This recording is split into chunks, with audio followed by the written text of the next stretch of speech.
ಅದಕ್ಕೆ ಹೇಳೋದು ಮಗ ನಾನು ಇಂಡಿಯಾ ಫಸ್ಟ್ ಬ್ಯಾಟಿಂಗ್ ಆಡಬೇಕು ಅಂತ. ಈ ತರ ಆಗುತ್ತೆ ಅಂತ ಗೊತ್ತು, ಮ್ಯಾಚ್ ಬೇಗ ಮುಗ್ದೋಗುತ್ತೆ ಅಂತ ಗೊತ್ತು. ಇಂಡಿಯಾ ಫಸ್ಟ್ ಬ್ಯಾಟಿಂಗ್ ಆಡ್ತಾನೆ ಬೇಗ ಮುಗ್ದೋಗ್ಬೋದು, ಬಟ್ ಸ್ವಲ್ಪ ಮಜಾನಾರು ಇರುತ್ತೆ ಅಂತ ಅಷ್ಟೇ. ನೋಡಿ ಯಾವ ತರ ಆಡ್ದೆ ಇವತ್ತು ಇಂಡಿಯಾ ಬ್ಯಾಟಿಂಗ್ ನ. ಸೊ ಇವ್ರಿಗೆ ಭಯ ಇತ್ತು ಬೇಸಿಕಲಿ ಅಫ್ಘಾನಿಸ್ತಾನದವ್ರಿಗೆ. ಲಾಸ್ಟ್ ಮ್ಯಾಚ್ ನೋಡ್ಬಿಟ್ಟಿದ್ರಲ್ಲ, ಹುಚ್ಚನಾಗಿ ಹೊಡೆದಾಕ್ಬಿಡ್ತಾರೆ, ಟಚ್ ಹಾಕ್ಬಿಡ್ತಾರೆ 400 ರನ್ 450 ರನ್ ಅಂತ. ಸೊ ಅದಕ್ಕೋಸ್ಕರ ಅವ್ರು ಬ್ಯಾಟಿಂಗ್ ಆಯ್ಕೆ ಮಾಡ್ಕೊಂಡ್ರು ಇವತ್ತು. ನಮ್ಮ ಕೈಯಲ್ಲಿ ಆಗಲ್ಲ ಗುರು, ರೆಕಾರ್ಡ್ ಎಲ್ಲ ಮಾಡಿಸ್ಕೊಳಕ್ಕೆ. ಮಿಸ್ ಆಗಿ 500 ಹೊಡೆದವ್ರು. ಬ್ಯಾಟಿಂಗ್ ಆಡಕ್ ಬೇರೆ ಮಸ್ತಾಗಿದೆ ವಿಕೆಟ್. ಹೌದು ಗುರು, ಚೇಪಕ್ ವಿಕೆಟ್ ಈ ತರ ಎಲ್ಲ ಬಿಹೇವ್ ಆಗ್ತಾ ಇತ್ತ ಗುರು. ನಾವು ನೋಡಿರೋದು ಚೇಪಕ್ ವಿಕೆಟ್ ಯಾವ ತರ 2023 ವರ್ಲ್ಡ್ ಕಪ್ ಟೈಮ್ ಎಲ್ಲ ಯಾವ ತರ ಬಿಹೇವ್ ಆಗ್ತಿತ್ತು ಚೇಪಕ್ ವಿಕೆಟ್. ಅದಕ್ಕಿಂತ ಹಿಂದೆ ಯಾವ ತರ ಬಿಹೇವ್ ಆಗ್ತಿತ್ತು 2023 ಆದ ನಂತರ ಕಂಪ್ಲೀಟ್ಲಿ ಚೇಂಜ್ ಆಗಿ ಹೋಗ್ಬಿಟ್ಟಿದೆ ಗುರು ಚೇಪಕ್ ವಿಕೆಟ್. ಈ ತರ ಬ್ಯಾಟಿಂಗ್ ಪ್ಯಾರಡೈಸ್, ಈ ತರ ಹೆವಿಲಿ ಬ್ಯಾಟಿಂಗ್ ಆಡೋದಕ್ಕೆ. ಹೌದು 3-4 ವಿಕೆಟ್ ಬೇಗ ಕಳ್ಕೊಂಡ್ರು ಅಫ್ಘಾನಿಸ್ತಾನದವ್ರದ್ದು, ಬಟ್ ಅದು ಜೆನ್ಯೂನ್ ಡಿಸ್ಮಿಸಲ್ ಆಗಿತ್ತು. ಸಿಕ್ಕಾಪಟ್ಟೆ ಒಂಥರ ಮೂಮೆಂಟ್ ಅಷ್ಟಿರ್ಲಿಲ್ಲ. ಅದು ಸ್ವಿಂಗ್ ಸೀಮ್ ನ ಅವರೇ ಎಕ್ಸ್ಟ್ರಾಕ್ಟ್ ಮಾಡ್ಬಿಟ್ಟು ತೆಗೆದಂತ ವಿಕೆಟ್ ಅದು. ಇನ್ಫ್ಯಾಕ್ಟ್ ಸ್ವಿಂಗ್ ಮೂಮೆಂಟ್ ಏನು ಅಷ್ಟನ್ನ ಕಾಣಿಸ್ತಾ ಇರಲಿಲ್ಲ. ಸೊ ಅದು ಜೆನ್ಯೂನ್ ಡಿಸ್ಮಿಸಲ್ ಅಂತ ಹೇಳಬೇಕು. ಪ್ರಸಿದ್ಧ ಕೃಷ್ಣ ಏನ್ ತೆಗೆದ್ರು, ಸೊ ಅದು ಜೆನ್ಯೂನ್ ಆಗಿ ಔಟ್ ಆಗಿದ್ದು. ಏನೋ ಅಲ್ಲಿ ಮೂವ್ಮೆಂಟ್ ಇಂದ ಔಟ್ ಆದ್ರು, ಅದರಿಂದ ಔಟ್ ಆಗಿದ್ದು, ಇದರಿಂದ ಔಟ್ ಆದ್ರಲ್ಲ, ಪ್ಯೂರ್ ಸ್ಕಿಲ್ ಇಂದ ಔಟ್ ಮಾಡಿದ್ದು ಪ್ರಸಿದ್ಧ ಕೃಷ್ಣ. 5 ವಿಕೆಟ್ 5 ಫಾರ್ ಪ್ರಥಮ ಬಾರಿಗೆ ಚೊಚ್ಚಲ. ಇವತ್ತು ಚೊಚ್ಚಲ ಸುಮಾರು ಆಗೋಗ್ಬಿಟ್ಟೈತೆ. ಕ್ಯಾಪ್ಟನ್ ಇಂದ ಸೆಂಚುರಿ ಬಂತು, ಇವರಿಂದ 5 ಫಾರ್ ಬಂತು. ಸೊ ಒಂಥರ ರೆಕಾರ್ಡ್ಗಳು, ಮೈನ್ ಸ್ಟೋನ್ಗಳು ಇವು ಎಲ್ಲ ಕ್ರಿಯೇಟ್ ಆಗಿದ್ದಾವೆ. ಕರ್ನಾಟಕದ ಒಬ್ಬ ಪ್ಲೇಯರ್ ಬಂದ್ಬಿಟ್ಟು 5 ಫಾರ್ ತೆಗಿತಾರೆ ಅಂದರೆ ಖಂಡಿತ ನಮಗೆ ಹೆಮ್ಮೆ ಆಗಲೇಬೇಕು. ತೆಗೆದರೆ ಅದು ಅಫ್ಘಾನಿಸ್ತಾನ ಅಗೇನ್ಸ್ಟ್ ಏನ್ ಕೂಡ ಸಖತ್ತಾಗಿ ಬೌಲಿಂಗ್ ಮಾಡಿದ್ದು. ಫಸ್ಟ್ 3 ವಿಕೆಟು ರೋಹಿತ್ ಶರ್ಮಾ ಕೈಗೆ. ರೋಹಿತ್ ಶರ್ಮಾ ಅವ್ರು ಸಾಮಾನ್ಗೆಲ್ಲ ಟಚ್ ಮಾಡ್ಕೊಂಡು ಕ್ಯಾಚ್ನ ಹಿಡಿದ್ಬಿಟ್ರು. ಇವಂದ್ರ ಫಸ್ಟ್ 2 ಕ್ಯಾಚು ಕನ್ವಿನ್ಸಿಂಗ್ ಆಗಿರಲಿಲ್ಲ. ಒಂದು ಫಸ್ಟ್ನೇ ಕ್ಯಾಚು ಕೈ ಜಾರ್ಕೊಂಡು ಹೋಗ್ತಾ ಇತ್ತು, ಆದ್ರೂ ತಗ್ಲಾಕೊಂತು. ಸೆಕೆಂಡ್ನೇ ಕ್ಯಾಚು ಕೆಳಗಡೆ ಹಿಡ್ಕೊಂಡು ಡೌನ್ ಅಬ್ಡಮನ್ ಹತ್ರ. ಆಮೇಲೆ 3ನೇ ಕ್ಯಾಚು ಒಂದು ಸ್ವಲ್ಪ ಚೆನ್ನಾಗಿತ್ತು, ಕನ್ವಿನ್ಸಿಂಗ್ ಆಗಿ ಹಿಡಿದ್ರು. ಸೊ 3 ಕ್ಯಾಚು 3 ಸ್ಲಿಪ್ಪಿಗೆ ಹೋಗಿದ್ದು ಕನ್ಸಿಕ್ಯೂಟಿವ್ ಆಗಿ. ಒಂಥರ ರಿಪೀಟ್ ಟೆಲಿಕಾಸ್ಟ್ ನೋಡ್ದಂಗಿತ್ತು. ಜದಾನ್ ಔಟ್ ಆಗಿದ್ದು, ರೆಹಮಾಚ್ ಔಟ್ ಆಗಿದ್ದು, ಗುರ್ಬಾಜ್ ಔಟ್ ಆಗಿದ್ದು, ರಿಪೀಟ್ ಟೆಲಿಕಾಸ್ಟ್ ನೋಡ್ದಂಗಿತ್ತು ಅಷ್ಟೇ, ಬೇರೆ ಏನಿಲ್ಲ. ಆಮೇಲೆ 4ನೇ ವಿಕೆಟಲ್ಲೂ ಕೂಡ ಇವರ ಕಾಂಟ್ರಿಬ್ಯೂಷನ್ ಇತ್ತು. ಪ್ರಸಿದ್ಧ ಕೃಷ್ಣ ಅವ್ರು ಶ್ರೇಯಸ್ ಅಯ್ಯರ್ ಸಖತ್ತಾಗಿ ಕ್ಯಾಚ್ನ ಎತ್ತಾಕೊಂಡಿದ್ದು.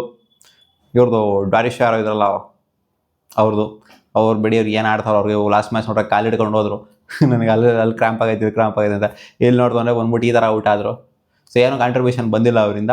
ಸೊ ಇನ್ನೇನಲ್ಲಿ ಟಾಪ್ 5 ವಿಕೆಟ್ನು ಕೂಡ ಆಯ್ತಿದ್ದು ಪ್ರಸಿದ್ಧ ಕೃಷ್ಣ ಅವ್ರನ್ನೇ. ಹಜ್ಮತುಲ್ಲಾ ಶಹೀದಿ ಜೊತೆಗೆ ಒಮರ್ ಜಾಯಿ. ಹಸ್ಮತುಲ್ಲಾ ಇಬ್ಬರು ಸೇರ್ಕೊಂಡು ಪಾರ್ಟ್ನರ್ಶಿಪ್ನ ಬಿಲ್ಡ್ ಮಾಡಿದ್ದು. ಸಖತ್ತಾಗಿ ಪಾರ್ಟ್ನರ್ಶಿಪ್ ಬಿಲ್ಡ್ ಆಯ್ತು ಆ್ಯಕ್ಚುಲಿ ಮಿಡ್ಲ್ ಓವರ್ಸಲ್ಲಿ. ಸೊ 4 ವಿಕೆಟ್ನ ಬೇಗ ಕಳ್ಕೊಂಡಾದ ನಂತರ ಅವರು ಒಂದು 50ನ ಹೊಡಿತಾರೆ. ಒಮರ್ ಜಾಯಿ ಅವರು ಪುಲ್ ಹೊಡಿದಕ್ಕೆ ಹೋಗ್ಬಿಟ್ಟು ಬೌಂಡ್ರಿ ನೋಡಿ, ಅಲ್ಲೂ ಕೂಡ ಪ್ರಸಿದ್ಧ ಕೃಷ್ಣ ಬೌಂಡ್ರಿನಲ್ಲಿ ಕ್ಯಾಚ್ ತಗೊಂತಾರೆ. ಅಂದ್ರೆ ಹಿಡಿದ್ಬಿಟ್ಟು ಕೆಳಗಡೆ ಮೇಲ್ಗಡೆ ಐತೈತೆ ಅವ್ರು ಹೆಂಗೇನೆ ಅಲ್ಲಿ. ಯಾರೋ ಶಾರ್ಟ್ ಬಿದ್ದೈತೆ ಅಂತ ಅನ್ಕೊಬೇಕು. ಅಲ್ಲ ಅವ್ರು ಓವರ್ ಆಕ್ಷನ್ ಮಾಡಿದ್ಕೆ ಶಾರ್ಟ್ ಬಿದ್ದೈತೆ ಅಂತ ಅನ್ಕೊಂಡ್ರು. ನಾರ್ಮಲ್ ಆಗಿ ಹಿಡ್ಕೊಂಡಿತ್ತು ಅಂದ್ರೆ ಅದು ಶಾರ್ಟ್ ಬಿದ್ದೈತೆ ಅಂತ ಅನ್ಕೊಂಡಿರಲಿಲ್ಲ. ಅಂಪೈರ್ ಹೋಗ್ಬಿಟ್ಟು ಮೇಲ್ಗಡೆಯಿಂದ ಕೆಳಗಡೆ ನೋಡೋದು ಅದನ್ನ. ಯಾರು ಶಾರ್ಟ್ ಬಿದ್ದೈತೆ ಅದು ಬಾಲು ಅಂತ ಕ್ಲಿಯರ್ ಆಗಿ ಕ್ಯಾಚ್ನ ಹಿಡ್ಕೊಂಡಿದ್ರು. ಪ್ರಿನ್ಸ್ ಯಾದವ್ಗೆ ಬಿದ್ದಂಥ ವಿಕೆಟು ಪರವಾಗಿಲ್ಲ, ಚೆನ್ನಾಗಿ ಒಮರ್ ಜಾಯಿ ಇವ್ರ ಜೊತೆಗೆ ಶಹೀದಿ ಅವ್ರ ಜೊತೆಗೆ ಸೇರಿಕೊಂಡು ಶಹೀದಿ ಹೊಡೆದಂಥ ಸೆಂಚುರಿ ಒಂಥರ ಹೆಂಗೆ ಹಿಮಾಲಯ ಪರ್ವತ ಹತ್ತಿ ಇಳ್ದಂಗೆ ಇತ್ತು ಗುರು. ಸೆಂಚುರಿ ನೋಡ್ಬೇಕಾದ್ರೆ ನಿಜ ಅಲ್ಲ, ಸೆಂಚುರಿ ಆಗ್ಲಪ್ಪ ಅಂತ ನಾನೇ ಕಾಯ್ಕೊಂಡು ಕೂತ್ಕೊಂಡಿದ್ದೆ. ಯಾಕಂದ್ರೆ ಅಫ್ಘಾನಿಸ್ತಾನದವರು ಬೆಳೀತಾ ಇದ್ದಾರೆ, ಆಗಬೇಕು ಸೆಂಚುರಿ ಅವ್ರದ್ದು. ಸೊ ಅವಾಗಲೇ ನೋಡಿ ಗುರ್ಬಾಜ್ ಸೆಂಚುರಿ ಹೊಡೆದಾರೆ, ಇವರು ಸೆಂಚುರಿ ಹೊಡೆದಿದ್ದಾರೆ. ಸೆಂಚುರಿಗಳು ಬರಬೇಕು. ಸೊ ಇಂಥ ಒಂದು ನೇಷನ್ಗಳಿಂದ ಸೊ ಬಂತು ಅಂದ್ರೆ ಅಲ್ವಾ ಬೆಳೆಯೋದು ಕ್ರಿಕೆಟಿಂಗ್ ನೇಷನ್ನು. ಸೊ ಸುಮ್ಮನೆ ಬಂದ್ಬಿಟ್ಟು ಬೇಗ ಔಟ್ ಆಗಿ ಹೋಗಿತ್ತು ಅಂತಂದ್ರೆ ಯಾರು ಇಟ್ಕಾಡ್ತಾ ಇಲ್ಲ. ಅಂದರೆ ಮೊದಲನೇ ಸೆಂಚುರಿ ಗುರು ಬಂದಿರೋದು ಅದು ನೋಡಿ. ಟಾಪ್ ಕ್ವಾಲಿಟಿ ಟೀಮ್ ಇಂಡಿಯಾ ವಿರುದ್ಧ ನನಗೊಂದು ಸೆಂಚುರಿ ಬಂದಿದ್ದ ಲೈಫ್ ಟೈಮಲ್ಲಿ ಹೇಳ್ಕೊಂಡು ಓಡಾಡ್ತಾರೆ ಶಹೀದಿ. ಲೈಫ್ ಟೈಮಲ್ಲಿ ಹೇಳ್ಕೊಂಡು ಓಡಾಡ್ತಾರೆ. 97 ಅವರ ಹೈಯೆಸ್ಟ್ ಇದು ಪಾಕಿಸ್ತಾನ ಅಗೇನ್ಸ್ಟ್. ಅವರಿಗೆ ಈ ಸೀರೀಸ್ ಹೋಗ್ತಿರೋದು ಬೇಜಾರೇ ಇಲ್ಲ ಅವ್ರಿಗೆ, ಅಥವಾ ಒಂದು ಮ್ಯಾಚ್ ಗೆಲ್ದಿರೋದು ಬೇಜಾರೇ ಇಲ್ಲ. ಕ್ಯಾಪ್ಟನ್ ಆಗಿ ನಾನು ಸೆಂಚುರಿ ಹೊಡಿದೀನಿ ಗುರು ಇಂಡಿಯಾ ಅಗೇನ್ಸ್ಟ್ ಅಂತ ಲೈಫ್ ಟೈಮ್ ಹೇಳ್ಕೊಂಡು ಓಡ್ತಾರೆ. ಅವ್ರು ಗೆದ್ದೇ ಇಲ್ಲ ಗುರು ನಮ್ಮ ಮೇಲೆ ಅಫ್ಘಾನಿಸ್ತಾನ. T20 ಆಗಿರಲಿ, ಟೆಸ್ಟ್ ಆಗಿರಲಿ, ODI ಆಗಿರಲಿ, ಯಾವುದು ಒಂದು ಮ್ಯಾಚ್ನು ಕೂಡ ಅವ್ರು ಗೆದ್ದೇ ಇಲ್ಲ. ಇನ್ನು ಮ್ಯಾಚ್ ನಿಂತೋಗಿದೆ ಅಷ್ಟೇ, ಒಂದು ಮ್ಯಾಚ್ ಕೂಡ ಗೆದ್ದೇ ಇಲ್ಲ ಇತಿಹಾಸದಿಂದ.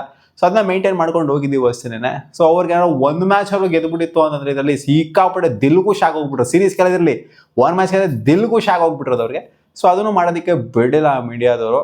ಸೊ ಬೌಲಿಂಗ್ ಸಖತ್ತಾಗಿತ್ತು. ಆ್ಯಂಡ್ ನಬಿ ಅವರು ಬಂದ್ಬಿಟ್ಟು ಒಂದು ಚಿಕ್ಕ ಒಂದು 20 ರನ್ ಕಾಂಟ್ರಿಬ್ಯೂಷನು ಸಖತ್ತಾಗಿ ಗುರ್ನೂರ್ ಬ್ರಾಡ್ ಬಂದ್ಬಿಟ್ಟು ಬೋಲ್ಡ್ ಮಾಡ್ತಾರೆ. ಅವರು ಅಲ್ಲಾಡಷ್ಟಲ್ಲೇ ಹೊಡ್ಕೊಂಡು ಹೊರಟೋಗ್ಬಿಟ್ಟಿತ್ತು ಸ್ಟಂಪ್ಸಿಗೆ ಬಾಲು. ಕಾಮಿಡಿ ಏನು ಗೊತ್ತಾ ಮಗ, ರಶೀದ್ ಖಾನ್ ಇನ್ಸೈಡ್ ಔಟ್ ಮಾಡಿಬಿಟ್ಟು ಔಟ್ ಆಗ್ತಾರೆ.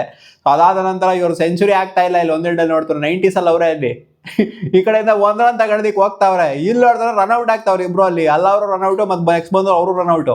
ಏನಾಗೈತೆ ಗುರು ಶಹೀದಿಗೆ ಹೊಡಿಯೋದು ಬಿಟ್ಬಿಟ್ಟು. ಹೌದು ಕ್ರ್ಯಾಂಪ್ಸ್ ಆಗಿತ್ತು, ಅದಾಗಿತ್ತು, ಎಲ್ಲ ಆಗಿತ್ತು, ಓಕೆ. ರನ್ ಏನೋ ಕೊಡ್ತಾವ್ರೆ ಇವರು. ಇವರೇ ಹೊಡಿಬೋದಲ್ಲ ಅಲ್ಲಿ. ಸಿಂಗಲ್ ಏನೋ ತಗೊಳಕ್ ಹೋಗ್ತಾವ್ರೆ. ಇನ್ನೇನು ಅವ್ರಿಗೆ ಟ್ಯಾಲೆಂಟ್ ಇರ್ಸೋರು ಮೊದಲೇ, ಇವರೇ ಹೊಡಿಬೋದಲ್ಲ ಅಂತ ಅನ್ಸ್ಬಿಡ್ತು.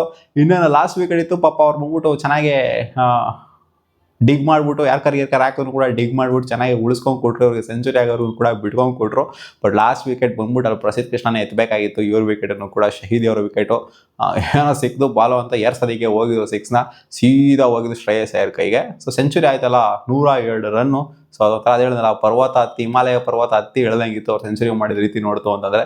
ಯಾಕಂದರೆ 90ಗೆ ಬಂದರು, 90ಗೆ ಬರೋರ್ಗು ಕೂಡ 80ಗೆ ಬರೋರು ಕೂಡ ಸುಮಾರಾಗಿ ಕಾಣಿಸ್ತಾ ಇದ್ರು. 80ಗೆ ಬಂದರು ಫುಲ್ಲು ಟುಗು ಸ್ಟಾರ್ಟ್ ಮಾಡ್ಕೊಂಬಿಟ್ರು ರಂಗೇನಲ್ಲಿ. ಅವ್ರಿಗೆ ಸೆಂಚುರಿ ಬರಬೇಕಾಗಿತ್ತು ಅಂತ ಅದೊಂಥರ ಫೀಲ್ ಆಗ್ತಿತ್ತು. ಪಾಪ ಕ್ರಾಮ್ಸ್ ಆಗಿದ್ರು ಕೂಡ ಎದ್ದು ನಿಂತ್ಕೊಂಡು ಕಾಲು ಹಿಡ್ಕೊಂಡು ಕೈ ಕ್ರಾಮ್ಸ್ ಆಗ್ತೈತೆ, ಕಾಲು ಕ್ರಾಮ್ಸ್ ಆಗ್ತೈತೆ, ಸೊಂಟ ಕ್ರಾಮ್ಸ್ ಆಗ್ತೈತೆ, ಎಲ್ಲ ಕ್ರಾಮ್ಸ್ ಆಗ್ತೈತೆ ಅವ್ರಿಗೆ ಅಲ್ಲಿ. ಹೌದು, ಅವ್ರು ಆಡಿದ್ಕೂ ಜಾಸ್ವಾಲ್ ಆಡಿದ್ಕೂ ಡಿಫ್ರೆನ್ಸ್ ಇರಬಹುದು. ಯಾಕಂದರೆ ಅವ್ರು ಆಡಿದ್ದು ಮಧ್ಯಾಹ್ನದ ಟೈಮು, ಸೊ ಇವ್ರು ಆಡಿದ್ದು ಸಾಯಂಕಾಲದ ಟೈಮು, ಸ್ವಲ್ಪ ಡಿಫ್ರೆನ್ಸ್ ಇರ್ಬೋದು.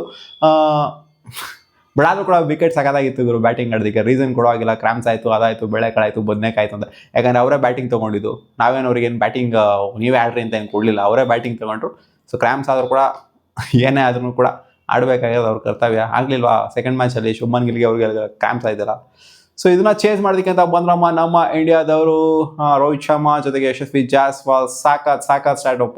ಪೋಪ್ಳಲ್ಲಿ ಆಲ್ಮೋಸ್ಟ್ 80+ ರನ್ಸು, ಆಲ್ಮೋಸ್ಟ್ 86 ರನ್ಸ್ನ ಹೊಡೆದು, ನೋ ಲಾಸು. ಸೊ ಇಬ್ಬರು ಕೂಡ ಸಗದಾಗಿ ಕಾಣಿಸ್ಕೊಂಡ್ರು. ಇನ್ನೇನು ವಿಕೆಟ್ ಬೀಳ್ದಂಗೆ ಹೊಡೆದ್ಬಿಡ್ತಾರೆ, 200 ರನ್ನು ಪ್ಲಸ್ಸು, ಇನ್ನೇನು 220 ರನ್. ಇದೊಂದು ದೊಡ್ಡದ ವಿಕೆಟ್ ಬೀಳ್ದಂಗೆ ಹೊಡಿತಾರೆ ಅಂತ ಅನ್ಕೊಂಡಿದೆ. ಬಟ್ ಅನ್ಫಾರ್ಚುನೇಟ್ಲಿ ರೋಹಿತ್ ಶರ್ಮಾ ಅವರು ಫುಲ್ ಮಾಡೋದಕ್ಕೆ ಹೋಗ್ಬಿಟ್ಟು, ಎಳೆಯೋದಕ್ಕೆ ಹೋಗ್ಬಿಟ್ಟು ಸೀದಾ ಕ್ಯಾಚ್ ಕೊಟ್ಬಿಟ್ಟು ಔಟ್ ಆಗ್ತಾರೆ ಬೌಂಡ್ರಿನಲ್ಲಿ. ಸೊ ಅವ್ರು ಔಟ್ ಆಗ್ತಾ ಇದ್ದಂಗೆ ಎಷ್ಟು 70+ ಹೊಡೆದಿರೋದು ರೋಹಿತ್ ಶರ್ಮಾ ಅವರು. ನಾನು ಅನ್ಕೊಂಡಿದ್ದೆ ಇಬ್ರಿಗೂ ಸೆಂಚುರಿ ಬರುತ್ತೆ ಅಂತ, ರೋಹಿತ್ ಶರ್ಮಾಗೂ ಜೊತೆಗೆ ಇಬ್ರಿಗೂ ಸೆಂಚುರಿ ಬರುತ್ತೆ. ಸೆಂಚುರಿ ಇಬ್ರು ಹೊಡೆದ್ಬಿಟ್ಟು ಫಿನಿಶ್ ಮಾಡ್ತಾರೆ ಆರಾಮಾಗೆ, ಮಾತಾಡಿಕೊಂಡು ಸ್ವಲ್ಪ ಜಂಟಿ ಕಾರ್ಯಾಚರಣೆ ಮಾಡಿಕೊಂಡು ಇಬ್ರು ಸೆಂಚುರಿ. ಯಾಕಂದರೆ ಇರೋದೇ ಅಲ್ಲಿ 220 ಆಲ್ಮೋಸ್ಟ್ 219 ರನ್ನು. ಇನ್ನೆಲ್ಲಿ ಸೆಂಚುರಿ ಇಬ್ರು ಹೊಡಿಬೇಕಾದ್ರೆ ಮಾತಾಡ್ಕೊಂಡೇ ಆಡ್ಬೇಕಲ್ವಾ. ಸೊ ಮಾತಾಡ್ಕೊಂಡು ಆಡ್ತಾರೆ ಅಂತ ಅನ್ಕೊಂಡಿದ್ದೆ. ಬಟ್ ಇವ್ರು ಔಟ್ ಆಗ್ತಾ ಇದ್ದಂಗೆ ಯಶಸ್ವಿ ಜೈಸ್ವಾಲ್ ಒಂಥರ ಹೆಂಗಾಯ್ತು ಅಂದರೆ ನೋಡಿ, ನಂಬರ್ 3 ಬಂದಿದ್ದು ಶ್ರೇಯಸ್ ಅಯ್ಯರ್.